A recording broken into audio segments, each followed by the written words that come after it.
கர்த்தருடைய பரிசுத்த இன்னைக்கு நம்ம அவருடைய பெரிதான கிருபையினால சங்கீதம் 88வது அதிகாரத்தினுடைய அறிமுகத்தை இன்னைக்கு தியானிக்க இருக்கிறோம். சங்கீதம் 88 ஜெபத்தோடு இந்த செய்திகளே கடந்து சொல்லுவோம். எத்தனை நன்மைகள் எனக்கு செய்தீர், எப்படி நன்றி சொல்வேன், நான் எப்படி நன்றி சொல்வேன். நன்றி ராஜா, நன்றி ராஜா, நன்றி ராஜா, இயேசு ராஜா, நன்றி ராஜா, நன்றி ராஜா, நன்றி ராஜா, இயேசு ராஜா. தாழ்மையில் இருந்தேன், தயவாய் நினைத்தீர், தேவனே உம்மை துதிப்பேன். தாழ்மையில் இருந்தேன், தயவாய் நினைத்தீர், தேவனே உம்மை துதிப்பேன். ஐயா தேவனே உம்மை துதிப்பேன். ஒபரபா ஒபரபா ஒபரபரா ஒபரபா ஒபரபரா திகசகரகரகரரா. பலவினன் என்று தாளை விடாமல் பலத்தால் இடை கட்டினீர். பலவினன் என்று தாளை விடாமல் பலத்தால் இடை கட்டினீர். யா பலத்தால் இடை கட்டினீர். இகிரபா இகிரபா இகிரபரா இக்கரபா இக்கரபரா இகரகரகரகரகரா. பாவத்தினாலே மரித்து போயிருந்தேன், கிருபையால் ரட்சித்தீரே. பாவத்தினாலே மரித்து போயிருந்தேன், கிருபையால் ரட்சித்தீரே. யா கிருபையால் ரட்சித்தீரே. யாத்தானே நன்மைகள் எனக்கு செய்தீர், எப்படி நன்றி சொல்வேன், நான் எப்படி நன்றி சொல்வேன். போல்முடி தாங்கி திரு ரத்தம் சிந்தி சாத்தானை ஜெயித்து விட்டீர். போல்முடி தாங்கி திரு ரத்தம் சிந்தி சாத்தானை ஜெயித்து விட்டீர். ஐயா சாத்தானை ஜெயித்து விட்டீர். உபரபா உபரபா உபரபரா உபரபா உபரபரா உபரகரகரகரகரா. எனக்காக மரித்தீர், எனக்காக உயிர்த்தீர், எனக்காய் மீண்டும் வருவேன். ஐயா எனக்காக மரித்தீர், எனக்காக உயிர்த்தீர், எனக்காய் மீண்டும் வருவேன். யா எனக்காய் மீண்டும் வருவேன். இயேசுவின் நாமத்தினாலே ஜெபங்கள் பிதாவே, ஆமென். கர்த்தருடைய பரிசுத்த நாமத்திற்கு ஸ்தோத்திரம். Rajesh praise Lord, Arokiyaraj brother praise Lord, Leela Ammal praise Lord, Nagaragunam Ammal praise Lord. கர்த்தர் நல்லவர். இன்னைக்கு நம்ம சங்கீதம் 88வது அதிகாரத்தை நம்ம தியானிக்கிறோம். ஒரு பிராக்கெட்டை வாசிப்போம். மக்கள் தோணியா வாத்தியத்தில் வாசிக்கப்பட்ட கோராகின் புத்திரரில் உள்ள, நம்ம இதுவரை பார்த்தது எல்லாமே கோராகு புத்திரர். 85 பாருங்க கோராகு புத்திரர், 87 பாருங்க கோராகின் புத்திரர். ஆனா இது யாரு? சந்ததி, சந்ததி. புரியுதா உங்களுக்கு? இது தாவீதின் காலத்துல வந்துட்டாங்க. நம்ம பார்த்தது என்னாகமத்தில் பார்த்தோம், இதை நம்ம இன்னைக்கு லேசா தியானிச்சு பார்த்துருக்கிறோம். இந்த சந்ததி எப்படி ஆண்டவர் கொண்டு வராங்கன்னு வச்சுக்கோங்க. இவங்க எங்க வந்துட்டார்கள் அப்படின்னு நீங்க கேட்டீங்கன்னா, 1 நாளாகமம் 6வது அதிகாரம் 37. 1 நாளாகமம் 6:37. இவன் தாகாத்தின் குமாரன், இவன் ஆசின் குமாரன், இவன் எப்யாசாப்பின் குமாரன், இவன் கோராகின் புத்திரன். இந்த கோராக யார் தெரியுமா உங்களுக்கு? என்ன பார்த்தோம்ல, பூமி 2ஆ பழந்துச்சு, கோரார்கள் எல்லாம் உள்ள போயிட்டாங்க, தாத்தான் அபிராம். ஆனா ஒரு கூட்டம் தப்பிச்சாங்க. இப்ப தப்பித்தவர்ல ஆண்டவர் என்ன செஞ்சாரு?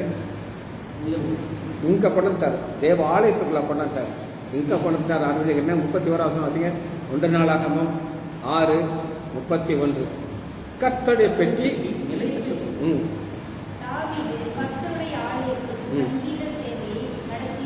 சங்கீத சேவைன்னா என்ன சொல்லுங்க பார்ப்போம். கொயர் இருக்கா? கொயருக்கெல்லாம் பார்த்தீங்கன்னா ஒரு புது ட்ரெஸ் போட்டுருக்காங்க. அங்கேயே நான் போட்டு அவங்க எப்படி இருக்காங்க? எஸ் கரெக்ட், அந்த மாதிரி இருக்கிறாங்க. அழகாக பாட்டு பாடுவாங்க, அவங்களுக்கு ட்ரைனிங் கொடுப்பாங்க. இப்போ இவங்க எதுக்குள்ளே போயிருக்க வேண்டியது? பாதாளத்துக்குள்ளே போக வேண்டியதை ஆண்டவர் செஞ்சுட்டாரு, கொண்டாட்டார். இதை நம்ம கொஞ்சம் ஸ்டடி பண்ணி பார்த்தா தான் இந்த சந்ததி எப்படி ஆண்டவர் கொண்டதான்னு சொல்லி எடுத்துக்கலாமா? 1 சாமுவேல் 1வது அதிகாரம் 1 சாமுவேல் 1:1. எப்ராயிம்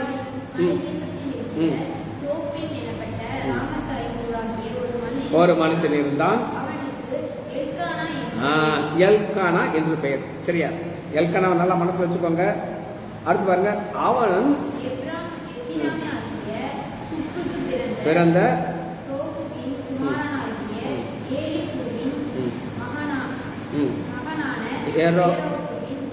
சரி.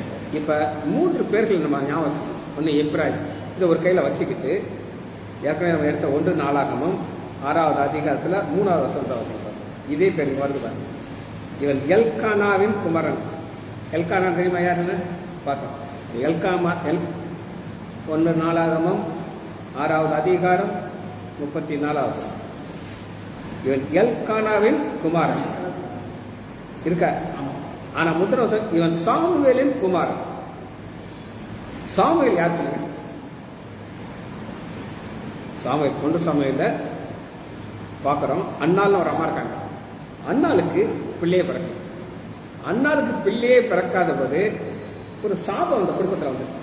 ஏன் வந்துச்சு அப்படின்னு கேட்டிங்கன்னா, இவங்கெல்லாம் யார் அப்படின்னு கேட்டிங்கன்னா, இவங்க இந்த கோராக்கெல்லாம் யார், எந்த ஃபேமிலியை சேர்ந்தவங்கன்னா இதை கையில் வச்சுக்கணும். 1 நாளாக 1 சாமுவேலை வச்சுக்கிட்டு என்னாகமம் 16வது அதிகாரம் 1 வசனம். லேவிக்கு பிறந்த கோகாத்தின் குமாரன். கோகாத்தின் குமாரன் லேவிங்கிறது யார் சொல்லுங்க பார்ப்போம். இந்த தேவாலயத்தில் இருந்து தேவனுடைய சமூகத்துக்கு முன்பாடி நிற்கணும். எங்கே நிற்கணும்? தேவ சமூகத்துக்கு முன்னாடி நின்று அவங்க என்னெல்லாம் செய்யணும் அப்படின்னு கேட்டிங்கன்னா 9வது வசனம். என்னாகமம் 16:9. கர்த்தருடைய வாசஸ்தலத்தில் பணிவிடை செய்யவும் செய்யவும்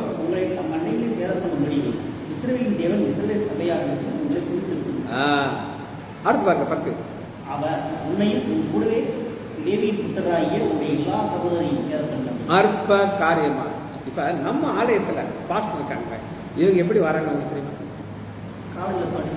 காலேஜ்ல படிச்சு கரெக்ட். ஒரு ஃபேமிலி கிடையாது. அந்த காலத்துல அப்படி கிடையாது. இந்த குடும்பத்துல தான் வரணும். இங்கதான் வரணும். வாரிசு அப்படிதான் வரணும். அப்படி ஒரு செய்ய வேண்டிய ஊழியத்தை செய்ய வேண்டிய எல்கானா என்ன செய்யறாரு அப்படின்னு கேட்டீங்கன்னா, 1 சாமுவேல் 1வது அதிகாரத்துல ஒரு சாதாரண ஒரு மனுஷனா இருக்கான். எப்ராயிம் தேசத்திலே இவன் தேவாலயத்தில் வேலை செய்யறானா? கிடையாது.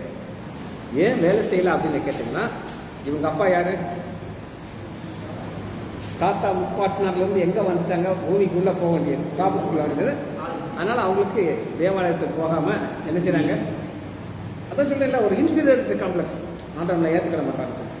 ஆனா அண்ணாளுக்கு பிள்ளை. ஆனா அண்ணாள் என்ன பிள்ளை கேட்கிறான் அப்படின்னு கேட்டீங்கன்னா 11வது வசனம் பாருங்க. உமது அடியாளுக்கு ஒரு ஆண் பிள்ளையை கொடுத்தால். ஆண் பிள்ளை. நம்ம பிள்ளையே இல்லை. 20 வருஷம் அந்த பொம்பளைக்கு பிள்ளை இல்லை. எத்தனை வருஷம்? ஏன்னா 10 பிள்ளை இருக்குது. அந்த ரூல் என்னன்னா, முதல் 10 வருஷம் பிள்ளை இல்லைன்னா வெயிட் பண்ணணும். அதுக்கப்புறம் தான் கல்யாணம், அடுத்த கல்யாணம் கட்டலாம். அப்போ 20 வருஷம் பிள்ளை இல்லை. 20 வருஷம் பிள்ளை இல்லாமல் ஆண்டோட்ட வந்து கேட்பாங்களா, எனக்கு ஆம்பளை ஏதாவது ஒரு பிள்ளை கொடுத்தாங்க. நம்ம அதில் பிள்ளையை கொண்டு வயிற்றில் ஒரு புழுவாது பூச்சி வைக்கணும். எனக்கு போதும். ஆனால் இவன் என்ன கேட்குறா? ஏன்னா என் குடும்பத்தில் ஒரு சாபம் வந்துருச்சு. எங்கள் புருஷன் வந்து எங்கே போக வேண்டியது? தேவாலயத்துக்கு போக வேண்டியது. சும்மா சுற்றிட்டு இருக்காரு. அதனால இவர் எங்கே போகணும்? தேவாலயத்துக்கு. இப்போ தேவாலயத்துக்கு போகணும்னு சொல்லி என் ஜெபம் பண்ணிட்டு 1 அதிகாரம் 26, 25, 1:25. எஸ், அவர்கள் ஒரு காளையை பலியிட்டு பிள்ளையை கொண்டு வந்து விட்டாச்சு. நம்ம அர்த்தம் இந்த 2 பிள்ளைகளும் 3 நாள் வந்திருக்காங்க. விட்டுட்டாங்களா? நீ எப்போ போயிடலாமா? எப்போனாலும் பிடிக்கல இன்றைக்கே கிளம்பலாம், யாரும் கேட்க மாட்டாங்க. ஆனால் அப்படி கிடையாது. பிள்ளைய கோயிலில் விட்டாச்சுன்னா சார் வர்றது பிள்ளை அங்கே தான் இருக்கும். புரியுதா? இப்போ 4 பிள்ளை இருந்தால் ஒன்றை கொடுக்கலாம் இருக்கிறது. அது எப்போ 20 வருஷம் கழிச்சு வந்துச்சு. ஆனால் கொடுத்துட்டு என்ன சொல்லுது அப்படின்னு கேட்டிங்கன்னா 26.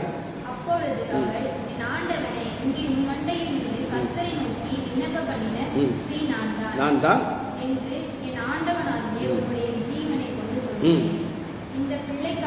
விண்ணப்பம் பண்ணினேன். அப்ப கட்டளையிட்டார். நான் அதை கொடுத்துட பண்ணியிருக்காங்க. அந்த என்ன செய்யணும், நான் உங்ககிட்ட கொடுத்துறேன் ஆண்டவன் சொல்லி 28. ஆகையால் அவன் கொடுத்தபடியினால் ம். அவன் உயிரோடு இருக்கும் சகல நாளும் அவரை கர்த்தருக்கே ஒப்புக் கொடுக்கிறேன் என்றார். ஒப்பு கொடுக்கன்னு சொல்லிட்டு இப்போ இந்த அம்மா இந்த பையனை எங்கே விட்டுச்சு? ஆலயத்தில். இப்போ இந்த ஊர் மக்கள்லாம் என்ன நினைப்பாங்கன்னா, இந்த பொம்பளை தெனாவட்டான பொம்பளை, அந்த குடும்பம் வந்து சாபமான குடும்பம், எல்கான குடும்பம். இவன் யாருக்கு எங்கேருந்து வந்தவங்க பூமிக்கு கீழே போக வேண்டியவங்க. ஆண்டவர் இறக்க பார்த்து பிள்ளை ஒழுங்க வீட்டில் சொல்லக்கூடாது. இவன் எங்கே விட்டு விடுறா? ஆலயத்தில் சாபமான பிள்ளை வந்தால் ஆண்டவர் சொல்லணும் அடிச்சுடுவார், பாட்டில் காலி பண்ணி. ஆனால் என்ன நடக்குது அப்படின்னு கேட்டிங்கன்னா, ஆண்டவர் இவனோட பேசுகிறார் பாருங்க. 2வது அதிகாரம் 18 வசனம். சாலமோன் தரித்த இந்த சணல் நூல் ஏபோத்து யாரு தரிக்க முடியும்? லேவியில தான் தரிக்கணும். இவன் அந்த குடும்பத்தில் தான் வந்தவன். அவன் என்ன செய்யறான்? ஊழியம் செய்யறான். இப்போ ஊழியம் செஞ்சு வளர்றான். ஆண்டவனை எப்படி ஆசிரியக்கிறான்? எல்லாம் நினைச்சாங்க அவனை அடிச்சு காலி பண்ணிடுறான்னு சொல்லி. ஆனால் 3வது அதிகாரம் 19 வசனம், சாமுவேல் வளர்ந்தான் இருந்தார். சரி, அப்போ இன்னைக்கு 2 காரியம் உங்களுக்கு நான் டீச் பண்ணலாம். சரி, இப்போ திரும்ப பிராக்கெட்டை வாசிப்போம். சங்கீதம். இப்போ நம்ம அந்த இந்த இந்த சந்ததி எங்கேருந்து வந்தாங்கன்னு பார்த்துக்கிட்டீங்களே. சரி, 2வது பக்கம் போதக சங்கீதம் 88 லாஸ்ட் பிராக்கெட் இருக்கா? போதகம்னா என்னது? டீச்சிங். இப்போ நான் உங்களுக்கு எக்ஸ்பிளைன் பண்ணுறேன். இப்போ அந்த எல்கானாவுடைய டீட்டெயில்ஸ் உங்களுக்கு நீங்களா கண்டுபிடிக்க முடியுமா? இப்போ நான் சொல்லும்போது ரைட் இங்கே இருக்குன்னு சொல்லி அன்றைக்கெல்லாம் அந்த பாப்பா அழகாக எழுதிட்டா, டக்குன்னு எழுதிட்டா என்ன அர்த்தம்? மைண்ட் வந்து போகாது. சரி, இப்போ இந்த டீச்சிங்னா என்னென்னு நம்ம பார்க்கணும். இந்த 88வது அதிகாரம் ஃபுல்லாக நீங்கள் பார்த்தீங்கன்னா, இதை எழுதுனது யார் அப்படின்னா ஏமான். யாரு? ஏமானின் போதக சங்கீதம். இந்த ஏமானுக்கு ஒரு ஆண்டவர் ஒரு பாதை வச்சிருக்காரு. அது என்ன பாதை அப்படின்னா 1 பேதுரு 2வது அதிகாரம் 21. 1 பேதுரு 2:21.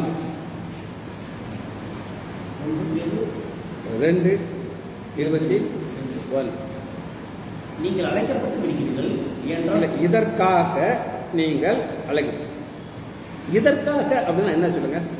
ஒரு பாதையில போறது. சரியா? பாப்பா இங்க பின்னாடி 319.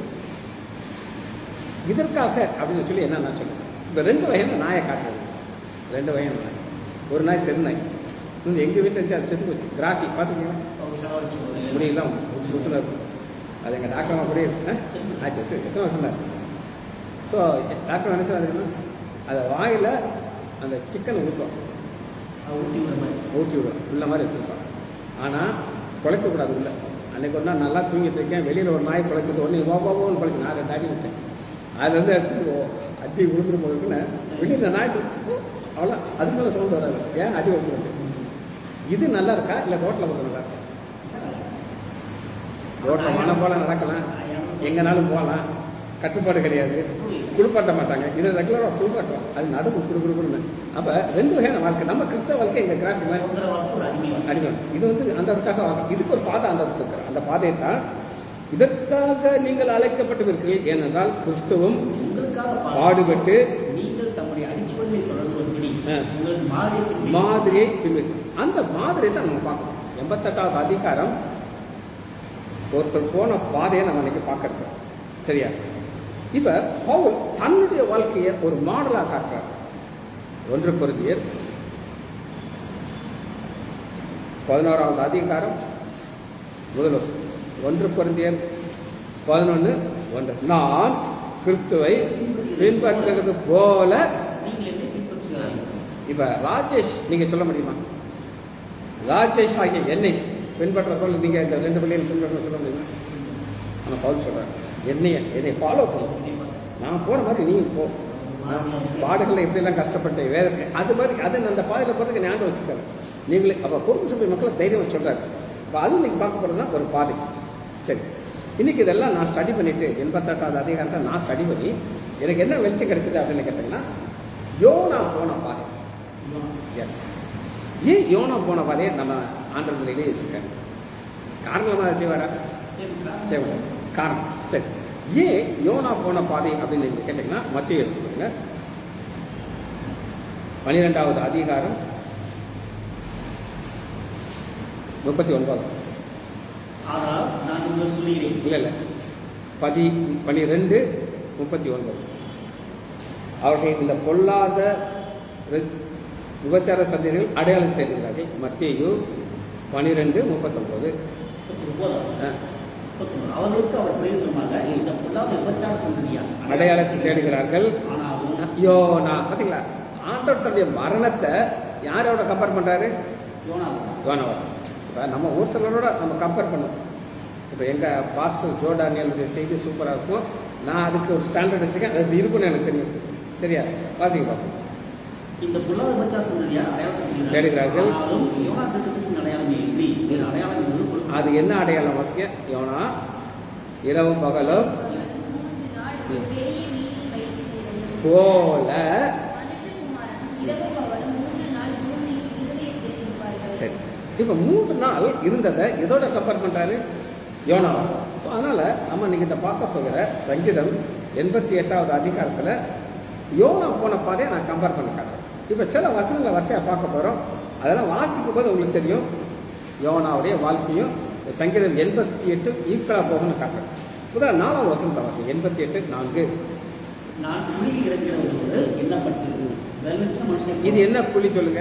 பாதாளம் பாதாளத்துடைய அங்கேருந்து உழுகிறாரு பொத்துன்ட்டு. எங்கே போயிறாரு? பாதாளத்துடைய வாசலுக்கே போயிறாரு. எங்கே போயிறாரு? எண்டு வரை போயிறாரு.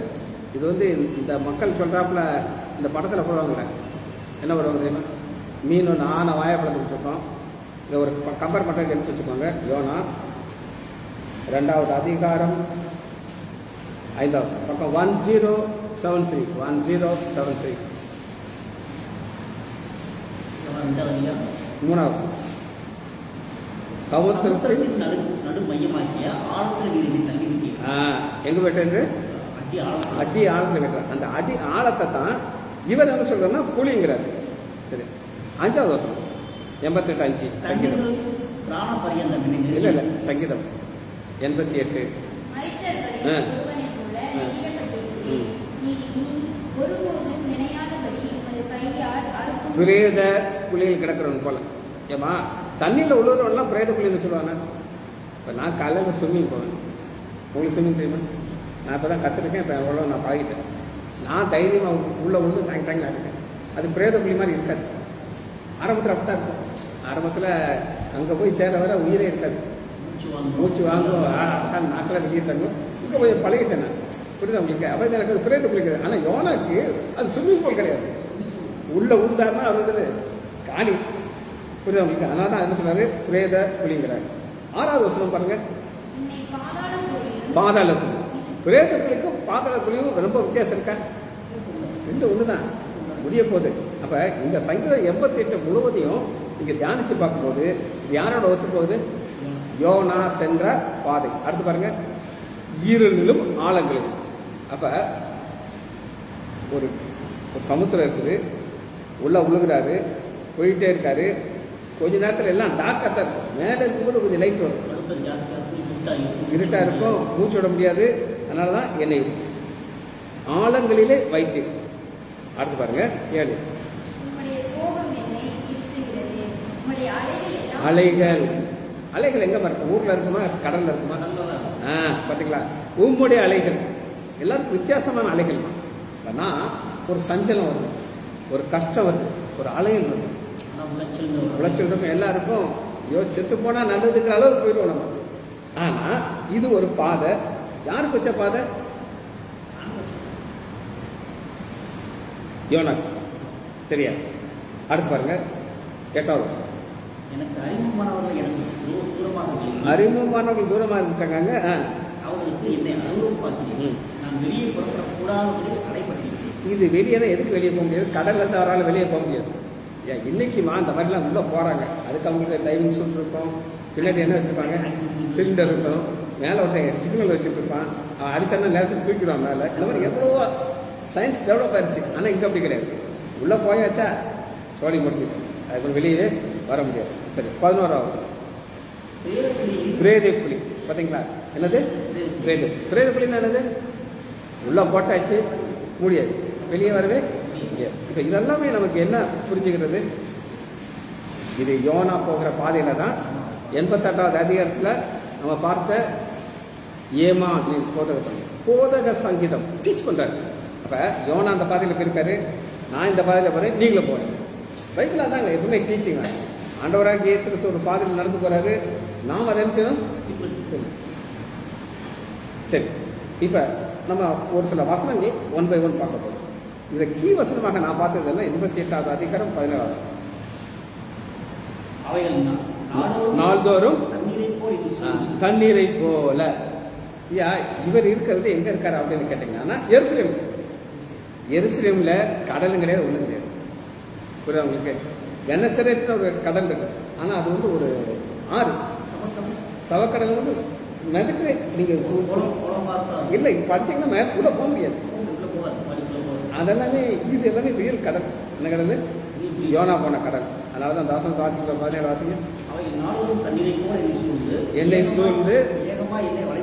சரி, இப்போ ஃபர்ஸ்ட் வந்து நான் உங்களுக்கு சில வசனங்கள் இன்னைக்கு சொல்ல இன்ட்ரடக்ஷனில் இதை நான் உங்களுக்கு என்ன ப்ரூவ் பண்ண போறேன்னா, ஆண்டவராக இயேசு கிறிஸ்து போன ஒரு பாதை, அந்த பாதை யாருடைய பாதை? யோனா போன பாதை. ஏன்னா இயேசு கிறிஸ்து உள்ள போய் மறிக்கிறார், அடக்கம் பண்ணப்பட்டார். அதை ஓமையா சொல்றார். சரி, 88வது அதிகாரம் 5வது வசனத்தை வாசிக்கிறேன். மரித்தவன் ஒருவனை போல். இப்போ ஆண்டவராக இயேசு கிறிஸ்து, சரி, யோனா கடல் வயிற்றுல செத்து போயிருந்தா உயிரோட இருந்தாங்க. செத்து போயிருந்தாங்க. எல்லாரும் என்ன சொல்லுவாங்க? அதனால தான் நிறைய நம்ப மாட்டாங்க. ஒரு சின்ன ஆமாம், ஒரு உதாரணம் நான் சொல்கிறேன். இந்த நம்ம ஊரில் பெரிய ரிச் லேடிஸ் தெரியுமா உங்களுக்கு? பணக்கார பெண்கள். அந்த மாதிரி ஒரு லேடி அமெரிக்காவில், அது பிஸ்னஸ் லேடி நம்பர் ஒன்னா யாருக்குமே அந்த அம்மாவை தெரியும். ஜெயலலிதா மாதிரி வச்சுக்கோங்களேன். அந்த அம்மா ஏரோப்ளைனில் உட்காந்துருக்கான். ஒரு நாஸ்திகன் பக்கத்தில் உட்காந்துருக்கான். அவனு இந்த பிஸ்னஸ் ஆனால் இவனுக்கு சாதாரணவன், அந்த மாதிரி டாப் கிடையாது. இந்த அம்மா பார்த்துட்டு ஒரு வணக்கம் வச்சுருக்கான். எப்போ நீங்கள் தானே அவன் நான் தான். நான் ஆச்சரியமாக இருக்கு, நீங்கள் எந்த லோ லெவல்லேருந்து இந்த ஏறி இப்படிலாம் ஒரு மனுஷங்களாக வர முடியுமா? நாங்கள் அடோர் பண்ணுவோம். நாங்கள் ஆனால் உங்கள் பக்கத்தில் உட்கார நினைக்கவே இல்லை. பையன் பாப்பா தான் பைபிள் வாசிக்கிறேன். பைபிள் வாசிச்சோன்னா கெக்க பக்க வச்சிருக்கிறான். ஏமா நீ லூசாமா? ஏன் பாட்டு சொல்கிறது? பைபிள் வாசிக்கிறேன் பொய்யா இருக்குது, என்ன போய் நீ வாசிட்டு இருக்கிய? அதான் சொல்லியிருக்கேன். இது பொய் என்ன பண்ணி கண்டுபிடிச்சு? ஆமாம்மா, நீங்கள் சொல்லலாம், நான் நம்பணுமா? யோனான ஒருத்தர் இருப்பானா, அங்கே உழுவானா, மீன் வாயிட்டோமா, உள்ளே போவானா, 3 நாள் கழிச்சு வெளியே வருவானா? எல்லாம் நம்ப முடியாதாமா? சினிமாவில் போய் இந்த மாதிரி கேவலம் நடக்குமா? வந்து சிரிச்சுட்டேன். நான் அந்த அம்மா சொல்லுது, நீ கவலையப்படாத, நான் பரலோகம் போவேன், அங்கே யோனா இருப்பான், அவன்கிட்ட கேட்பேன், அவன் சொல்லுவான். அதனால் அவனும் பிரச்சனை இல்லை. அவன் நரகத்துக்கு போய் தான் நீங்களே செய்யணும். உனக்கு பிரச்சனை இல்லை, நீ எங்கே போகல நரகத்தை? எப்படி நீ அங்கே தான் போவ? எங்கே போவ? நீ யார்கிட்ட கேட்ப? யோனாட்ட கேட்டு தெரிஞ்சுக்கோ ஆயிடுச்சு. அப்போ யோனாவுடைய ஒரு வாழ்க்கை பைபிள் இருக்கிறதுனால இது அநேகருக்கு இடரல இருக்கும். ஆனால் இப்படி யோசிச்சு பாருங்க. ஏங்க அதுக்கு தான் நிறைய எக்ஸ்பிளேஷன் கொடுக்குறாங்க. எனக்கு அதில் நம்பிக்கை இல்லை. ஏன்னா இயேசுவே சொல்கிறாரு, அவர் மரணத்தை சொல்கிறார். அப்போ சரி, இதுக்கு இன்னொரு வசனத்தை நான் பார்க்குறேன். 1 பேதுரு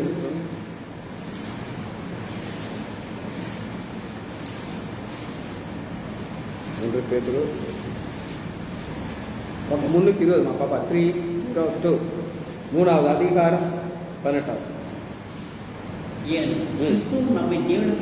யார? நம்முடைய பாவங்கள் மன்னிக்கிறதுக்கு அவர் மறிக்கணும். பதிலாக பாடுபட்டார், கொலை உண்டு. மறிச்சாரா? அப்ப அவன் மறிச்சா யாரு மறிக்கணும்? யோனா மறிக்கணும். அப்படித்தானே? யோனா மறிச்சானா? மறிச்சார். அதனாலதான் மறித்து ஆவியிலே உயிர்க்கிறார். சரி, இப்ப அந்த வசனம் முடிஞ்சிச்சு உங்களுக்கு. முதல் வசனத்தை நான் பார்க்கிறேன். 5வது வசனம் திரும்ப வாசிக்கிறேன். 88:5 மரித்தவர்களுக்கு ஒருவனை போல நெகிழப்பட்டேன். நெகிழப்பட்டது கைவிடுறது. நீ இனி ஒருபோதும் நினையாதபடி நம்முடைய கையால் அறுப்புண்டு போய் பிரேத குழியிலே கிடைக்கவில்லை. பிரேத குழியிலே கிடைக்கிறது போல இருக்கிறேன். இது ஒரு தீர்க்க தரிசனம் அப்படின்னு நான் சொல்லுவேன். ஒரு தீர்க்க தரிசனம் வாசிப்போமா? ஏசாயா 53வது அதிகாரம்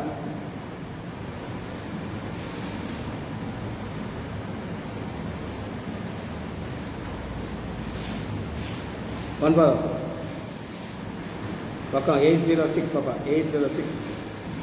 9 துன்மார்க்கரோடு அவருடைய பிரேத குழியை நியமித்தார். இருக்கா? முந்தின வசனம் பாருங்க 8 இருக்கிறிலும் நியாயத்திலும் இறக்கப்பட்டார். அவருடைய வம்சத்தை யாராலும் சொல்லி ஜீவனுள்ள தேசத்துல அறுப்புண்டு போனார். இந்த அறுப்புண்டு போனார்னு அதே வார்த்தை இருக்கு பார்த்தீங்களா? எங்க இருக்குது? 5வது வசனத்துல இருக்குது. 85 வயசுல அதே சேம் வார்த்தை இயேசு கிறிஸ்து போற பாரு இருக்கா? ஜீவனுடைய தேசத்துல அறுப்புண்டு போனார். 9 துன்மார்க்கரோடு அவருடைய பிரேதக்குழியை நியமித்தார்கள், ஆனாலும் அவர் மரித்த பொழுது சரி, இதுதான் ஆண்டவராக இயேசு கிறிஸ்து போன பாரு.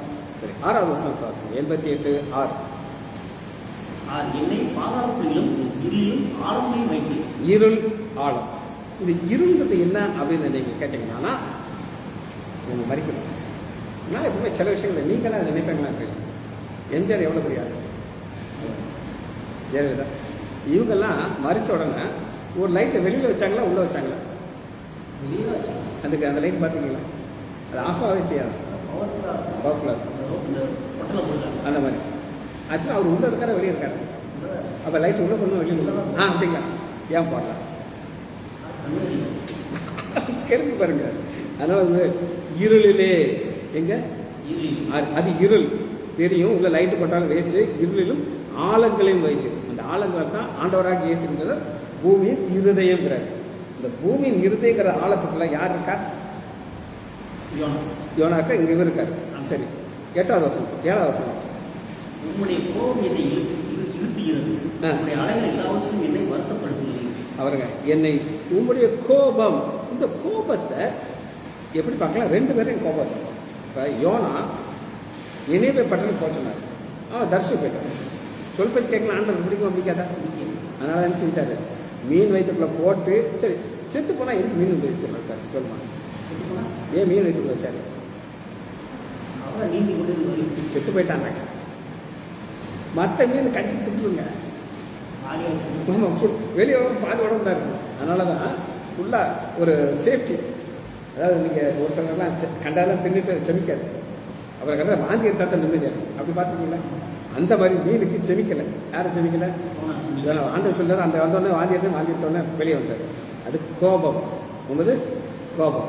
சரி, 8வது வசனம் எனக்கு அறிமுகமானவர்கள் எனக்கு அறிமுகமானவர்கள் தூரமாக இருக்கிறாங்கன்னா என்ன அர்த்தம் அப்படின்னு நீங்கள் கேட்டீங்கன்னா, இவர் எந்த ஊரில் இல்லை, இஸ்ரேல் தேசத்தில் இல்லை. எந்த இதில் இல்லை?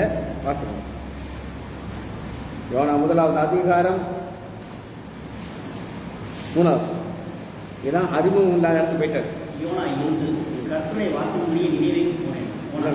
அப்பொழுது யோனா கர்த்தருடைய சமூகத்தை விட்டு விலகி எங்க அப்படின்னா என்னது? ஆண்டவருடைய பிரசன்னம்னு எனக்கு தேவையில்லை, போயிட்டாரு. ஓடி போய் எழுந்து யோப்பாவுக்கு போய் தரிசனம். அப்ப எப்பவுமே நம்ம வந்து நமக்கு பிடிச்சதை நம்ம செய்யணும்னு நினைப்போம். யாருக்கு பிடிச்சது? அதனால இவர் எங்க போயிட்டாரு? தர்ஷன் கொண்ட கப்பல் ஏற்று அங்க போயிட்டாரு. ஸோ அதைத்தான் இங்க யோனாவுடைய ஒரு சாயலை நம்ம பார்க்குறோம். அது 8வது 9வது வசனம் 88 9 துக்கத்தினாலே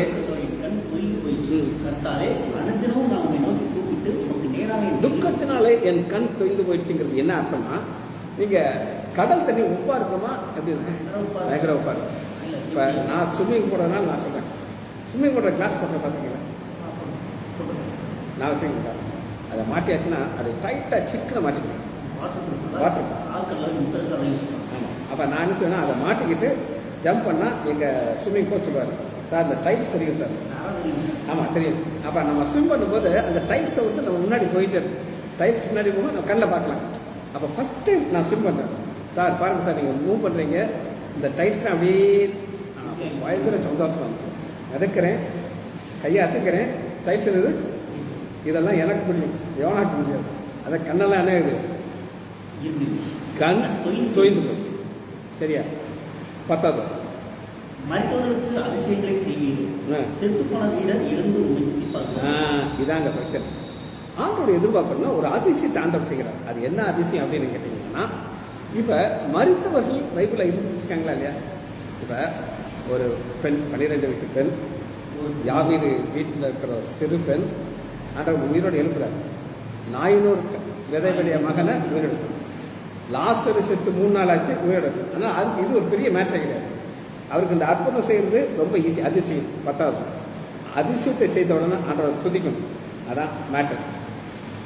சரி, 11வது பிரேதத்தில் ஒரு கிருபையும் அழிவில் ஒரு உண்மையும் விவரிக்கப்படுமோ? இது என்ன நான் சொல்றேன்.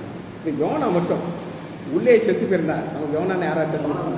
மேட்டரை தெரிஞ்சுட்டார். அதனால் மனுஷன் மறந்துருக்கோம். ஆனால் பிரேத குழியில் இருந்தாரு. கிருபை என்ன செஞ்சிருச்சு? வெளியே வந்து நினைவு பட்டணத்துக்கு வராரு. சரி, அந்த வாசனத்தை பார்ப்போம். யோனா கிருபை என்னன்னு உங்களுக்கு 3வது அதிகாரம் 5வது. அப்போ நினைவு ஜனங்கள் தேவனை விசுவாசித்து உபவாசம் செய்து, இந்த நினைவு உள்ள ஜனங்கள்லாம் இவங்களுக்கு ஆண்டவருக்கு சம்மந்தமே கிடையாது. புரியுது உங்களுக்கு? உபவாசம் விசுவாசிக்கிறாங்க, ஜெபம் பண்றாங்க, பெரியவர்கள் சிறியவர் மட்டும் பிடித்துக் கொண்டாங்க. இந்த செய்தி நினைவையின் ராஜாவுக்கு சொன்னபோது அவர் தன் சிங்காசனத்தை இப்ப ராஜா அங்கிருந்து இறக்குறது இல்லையா சார்? ரொம்ப கஷ்டம். எங்க அண்ணன் போய் நீங்க வாசிங்க. சிங்காசனத்தை எழுந்து தான் உடுத்தியிருந்த உடுப்பை கலட்டி கொண்டு இரட்டை முடித்துக் கொண்டு சாமுவேல் உட்கார்ந்தான். மேலும் ராஜா தானும் தன் பிரதானிகளும் நிர்ணயம் பண்ண கட்டளையாகிய நினைவைகளும் மனுஷனும் நம்ம மிருகமும் நம்ம உபவாசம் போற நம்ம பார்த்துருக்கோம். நம்ம உபவாசம் உங்களுக்கு தெரியும் அப்படின்னு சொல்லி இல்லை அது கிடையாது. நம்ம சாப்பாடு ரெடி பண்ணி வச்சுருக்கோம். இன்னைக்கு முழுசு நான் உபவாசம் அப்படின்னு சொல்லிடுவாங்க. ஆனால் ஒரு 6 மணி ஆனாலே எல்லாம் ஸ்டாப் ஆகி, ஏன்னா நிறுத்திச்சுல அது அவங்க ஒரு நாளுங்கிறது என்னைக்கு ஆரம்பிச்சுவாங்க. அவங்க வச்சு அவங்களே சாப்பிடுவாங்க. புரியுதா? இதுக்கு பேர் என்னது? உபவாசம் என்ன தெரியுமா? உங்கள் சாப்பிட மற்றவங்களுக்கு கொடுக்கணும். அதான் உபவாசம். ஸோ ஆனால் இங்கே பாருங்க, ஆடு மாடு மிருகம் எல்லாமே என்ன செய்யுது? கர்த்தர் நோக்கி ஜெபம் பண்ணுறாங்க. இதைத்தான் நம்ம பார்க்குறோம். 12வது வசனத்தில் 12வது வசனத்தில் உமது கிருபை உங்களது அதிசயம், இதெல்லாம் அதிசயம். ஆடு மாடு கூட என்ன செய்யுது? உபவாசம். சரியா? 12வது வசனம் இருளில் மறதி பூமியில் ஒரு நீதி அறியப்படுமோ? ஸோ இதுக்கு ஒரு பேர் மறதி பூமி. சரியா? இப்போ பல பில்டிங்கை நான் பார்ப்பேன். பல பில்டிங் இந்த ஜிஹெச் பக்கத்தில் ஒரு ஸ்கூல் இருக்கு தெரியுமா?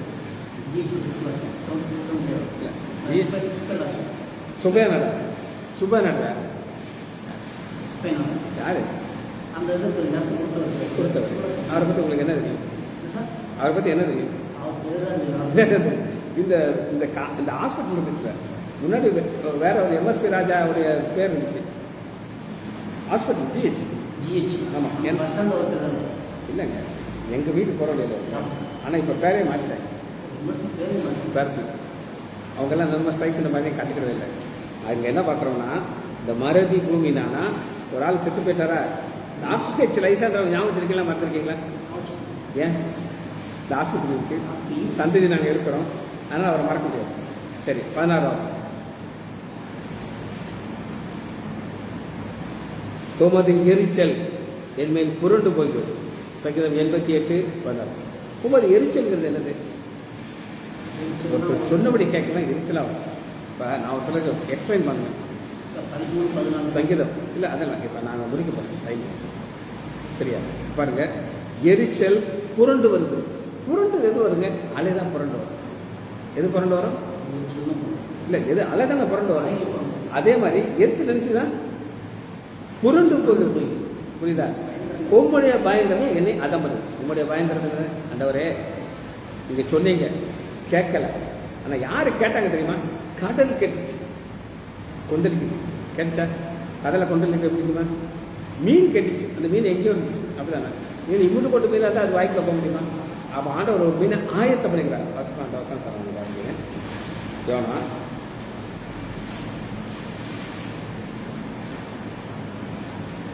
முதல் அதிகாரம் 17வது வசனம். யோனாவை விழுங்கும்படி ஆயத்தம். ஆயத்தம் பண்ணுறது என்னது? அது ஆயத்தம் பண்ணுறது என்னன்னு மட்டும் நான் சொல்றேன். ஆன்லைன் ப்ரேயர் அப்படின்னு ஒன்று இருக்கு, தெரியும் உங்களுக்கு? தெரியாது. அவங்க ஒவ்வொரு இடத்துலையும் போய் ஜெபம் பண்ணுவாங்க. ராமேஸ்வரத்தில் ஜெபம் பண்ணுறதுக்கு ஒரு டீம் வந்திருக்காங்க. அப்போ அந்த நடத்துகிற ஆபிரகாம் ராஜா இப்போ அவர் பர்வத்தில் இருக்கார். சொல்லியிருக்காரு, எங்கள் பிள்ளைகள்லாம் யார் எங்களுக்கு இந்த முள்ளு மீனெல்லாம் சாப்பிட்டு பழக்கம் கிடையாது. நாங்கள் துண்டு மீன் தான் சாப்பிடுவோம். முள்ளு மீன் துண்டு மீன் வித்தியாசம் தெரியுமா உங்களுக்கு? தெரியுமா?